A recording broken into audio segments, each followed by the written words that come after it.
கர்த்தராகிய இயேசு கிறிஸ்து நாமத்திலே உங்கள் அனைவருக்கும் வாழ்த்துக்கள். இந்த நாளுக்குண்டான அற்புதமான அதிசயமான உயிருள்ள வார்த்தை எரேமியா 32:40. உங்களுக்கு நன்மை செய்யும்படி நான் உங்களை விட்டு பின் வாங்குவதில்லை. நான் உங்களுக்கு நன்மை செய்யும்படி நான் உங்களை விட்டு பின் வாங்குவதில்லை.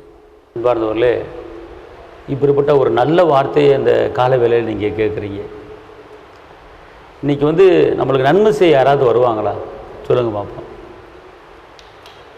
நம்மளுக்கு யாராவது கொடுத்து உதவுறதுக்கு யாராச்சும் வருவாங்களா? யாரும் வரமாட்டாங்க. நம்ம ஒரு கஷ்டத்தில், நம்ம ஒரு நெருக்கத்தில், நம்ம ஒரு அவமானத்தில் இருக்கும்போது நம்மளை பார்த்து கண்டு காணாமல் போகிறவங்க இருக்கிறாங்க. ஆனால் நம்முடைய இரட்சகர் இயேசுவானவர் சொல்கிறாரு, நன்மை செய்யும்படி நான் உங்களோடு இருக்கிறேன். நான் அதில் பின் வாங்கவே மாட்டேன். நான் உனக்கு சொன்னது தான். நான் பின் வாங்கவே மாட்டேன். சொன்னது தான். அது அப்படியே நடக்கும் அப்படிங்கிறார். அன்பார்ந்தவர்களே, இன்றைக்கி ஒரு காரியத்தை தெரிஞ்சு கொள்ளுங்கள். நன்மை செய்யும்படி உங்களுக்கு நான் இருக்கிறேன். ஒருவேளை தீமைக்குள்ள, பிரச்சனைக்குள்ள, நெருக்கத்துக்குள்ள இருக்கலாம். கர்த்தர் சொல்றாரு, அவருடைய தீர்மானத்தைப்படி அழைக்கப்பட்ட யாவருக்கும் சகலமும் அது நன்மைக்கு எதுவும் முடிகிறது. நன்மையில முடிய போகிறது. கவலைப்படாதிருங்கள்.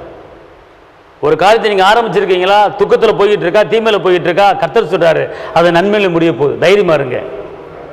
நான் இந்த காரியத்தை விட்டு நான் பின் வாங்க மாட்டேன். சொன்னது அப்படிங்கிறார் ஏசப்பா. அதனால் நான் பின் வாங்க போவதே கிடையாது. உங்கள் வாழ்க்கையை நான் உயர்த்த விட மாட்டேன். மலை மேல் இருக்கிற பட்டணங்களை உங்கள் உயர்த்தி சொல்கிறார். அதனால் தைரியமாக இருங்க.